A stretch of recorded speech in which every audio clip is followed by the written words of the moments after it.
दो प्रकार के आयोजन किए। जनवरी माह में जहां अंतर्राष्ट्रीय स्तर का प्रवासी सम्मेलन किया, और उससे पहले हमने नवंबर माह में देश भर के जो प्रवासी हैं उनका सम्मेलन किया। उनके भी बहुत अच्छे अनुभव रहे, एक अच्छा अनुभव। और सभी ने अपनी जड़ों से जुड़ने पर उनको मैंने मन में उनके संतोष का भाव देखा, क्योंकि जो आज देश दुनिया में उत्तराखंड के लोग रहते हैं उन्होंने अपना एक स्थान बनाया है अपनी मेहनत से, लगन से, ईमानदारी से, और अब वो उत्तराखंड के विकास में अपना योगदान देना चाहते हैं। अपने अपने एक एक गांव को गोद लेकर, अपने पैतृक स्थानों को गोद लेकर उन स्थानों का विकास करना चाहते हैं। और इस वर्ष हमने एक काम और शुरू किया, शीतकालीन यात्रा का प्रारंभ किया। और ये शीतकालीन यात्रा निश्चित रूप से हमारे राज्य के लिए बहुत बड़ा गेम चेंजर होने वाली है, गेम चेंजर होने वाली है। और इससे जो 6 महीने हमारे दुकानदार हैं, होम स्टे वाले हैं, होटल वाले हैं, टैक्सी वाले हैं, टूरिस्ट गाइड है, इन सभी का काम चलने वाला है। 6 महीने की जगह 12 महीने इस वर्ष तो हमने इसका प्रारंभ किया। चूंकि कुछ व्यवस्थाएं भी हमने करी, आने वाले समय में हम और अच्छी व्यवस्था करेंगे, पहले से तैयारी करेंगे, लोगों को बुलाएंगे, आमंत्रित करेंगे। कुछ हमारे प्रमुख जो लोग हैं जिनके आने के बाद लोग उन स्थानों की ओर ध्यान जाएगा, जैसे आदरणीय प्रधानमंत्री जी आदि कैलाश गए। प्रधानमंत्री जी हमारे जब केदारनाथ की उन्होंने गुफा में जाकर रात्रि प्रवास किया, माणा गांव गए और अभी मुखवा हर्सिल गए, और उसके बाद वहां जाने वाले यात्रियों की संख्या बढ़ गई। और इस वर्ष उन्होंने इस यात्रा को प्रोत्साहित किया। निश्चित रूप से ये यात्रा हमारे राज्य के लिए बहुत बड़ा समृद्धि का कारण बनने वाली है।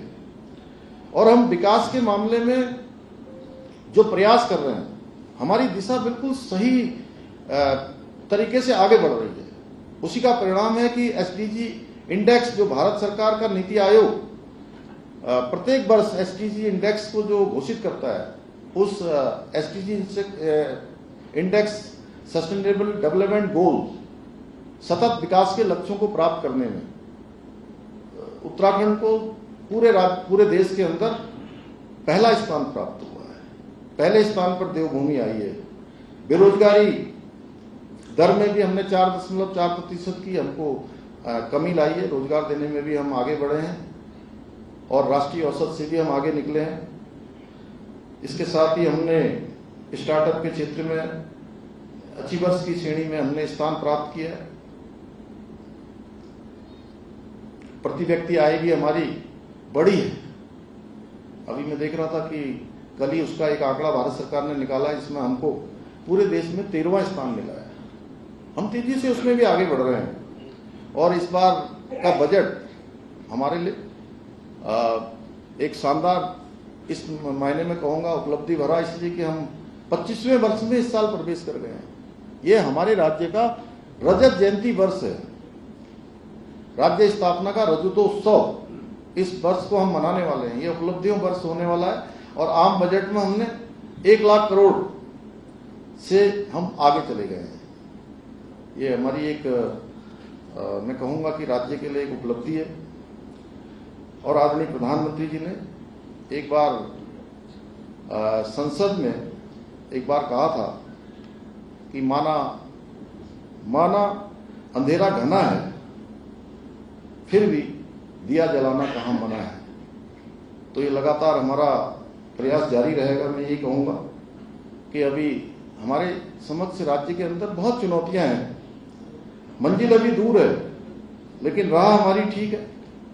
मुझे पूरा विश्वास है कि उत्तराखंड को देश का श्रेष्ठ राज्य बनाने का जो हमारा विकल्प रही संकल्प है, उस संकल्प को आप सबके आशीर्वाद से, आप सबकी शुभकामनाओं से और उत्तराखंड की देवतुल्य जनता के आशीर्वाद से हम विकल्प रहित संकल्प को पूरा करने में अवश्य सफल होंगे। आप सबका बहुत बहुत धन्यवाद।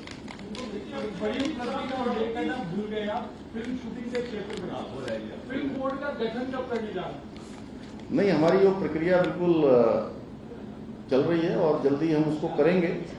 और इसमें भी हमको मोस्ट फिल्म फ्रेंडली भारत सरकार का जो अवार्ड है वो भी हमको प्राप्त हुआ है। फिल्म शूटिंग हो रही है और इतनी फिल्मों की शूटिंग हो रही है कि बड़ी संख्या में लोग और 200 के लगभग जो है फिल्मों की यहाँ शूटिंग हो रही है। और आने वाले समय में, एक समय में जब देश के अनेक स्थान उनको फिल्म शूटिंग के लिए अच्छे डेस्टिनेशन जो थे, आज उत्तराखंड उसमें शामिल हो गया है। और शामिल ही नहीं हो गया है बल्कि जो फिल्म निर्माता है उनकी पहली पसंदीदा स्थान भी बनता जा रहा है।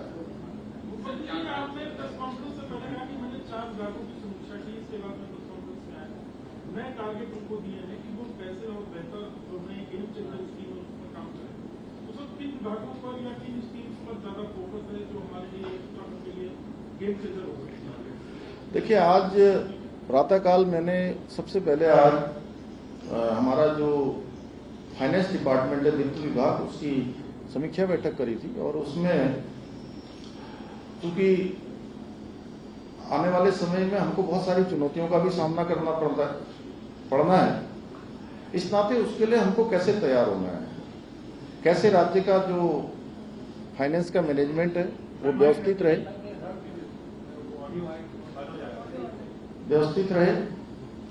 उसके लिए उनको 10 साल की योजना, कार्य योजना और आने वाले 2047 का जो प्रधानमंत्री जी का हमारे विकसित भारत का संकल्प है, उस विकसित भारत के संकल्प में हम किस प्रकार से योगदान कर सकते हैं, क्या चुनौतियां हमारे सामने होने वाली हैं, और क्या बेस्ट प्रैक्टिस हर डिपार्टमेंट बनाए कि जो केवल राज्य के लिए नहीं, पूरे देश के लिए एक अलग प्रकार का उदाहरण प्रस्तुत हो।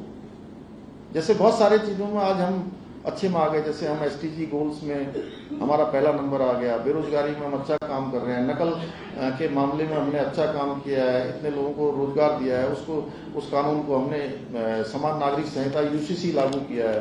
तो देश में बहुत सारी चीजों में आज हमारे लिए ये पूरे देवभूमि उत्तराखंड वासियों के लिए एक गौरव की बात है कि हम जो भी फैसले ले रहे हैं या जो भी निर्णय कर रहे हैं, जो कानून बना रहे हैं, आज वो पूरे देश के लिए भी कहीं ना कहीं एक उदाहरण के रूप में हो रहे हैं। और आदरणीय प्रधानमंत्री जी ने हमारे राज्य स्थापना दिवस पर राज्यवासियों को संबोधित करते हुए अपने उद्बोधन में ये बात कही है।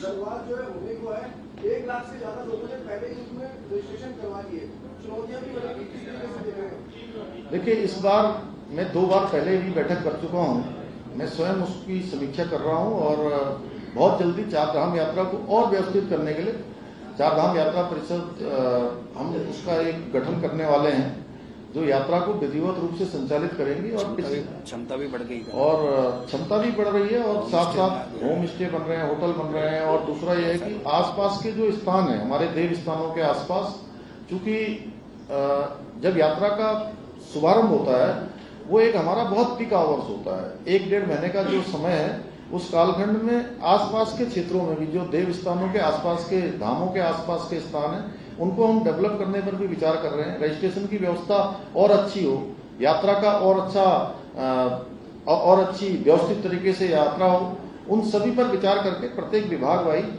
हम लोग लगातार उसकी समीक्षा कर रहे हैं। अभी यात्रा प्रारंभ होने से पहले अभी और भी हमारी बैठकें होनी, जिसका क्रम लगातार अनुरूप रूप से जारी रहेगा। कार्रवाई हुई, हजारों एकड़ लैंड बैंक भी बना। अब जैसे अवैध मदरसों पे कार्रवाई चल रही है, सिर्फ सीलिंग तक रहेगी या हम इंफ्रास्ट्रक्चर को भी अगर कहीं इलीगल है तो उसको भी हटाएंगे, ये सब भी होगा इसमें? देखिए, मैंने कहा कि अवैध अतिक्रमण, अवैध मजारें, अवैध जो भी हैं, जो इलीगल है, सबको लीगल रूप में लाया जाएगा। और जब तक ये अतिक्रमण पूरी तरह से इंक्रोचमेंट नहीं हटाया जाएगा, नहीं हटेगा, तब तक ये अभियान जारी रहेगा। और ये काम केवल शुरू करने के लिए नहीं है, ये काम बिल्कुल पूरी तरह से साफ सफाई करने के लिए। सर, आपने कहा, मैं इसलिए एक बात और बोलना चाह रही हूँ, आपने कहा कि जो भी अवैध है उस पर कार्रवाई करेंगे, रजिस्ट्रेशन की प्रक्रिया भी शुरू होगी कि मदरसे रजिस्टर्ड हो। लेकिन सवाल ये है कि जो रजिस्टर्ड मदरसे से भी पढ़कर बच्चे निकल रहे हैं, उनका भविष्य क्या? क्योंकि वो समकक्षता में अभी भी भटक रहे हैं, कोई समकक्षता ही नहीं है, न उत्तराखंड बोर्ड से एफिलिएशन है, न कहीं और। तो क्या इस दिशा में भी काम किया जाए? देखिए, जब सब व्यवस्थित किया जा रहा है तो उस दिशा में भी काम करेंगे। उसी के लिए काम हो रहा है कि सब व्यवस्थित हो, सारी चीजें ठीक हो जाएगी। धन्यवाद, आप सभी का बहुत बहुत धन्यवाद। तब जाइएगा आप लोग, बहुत बहुत धन्यवाद।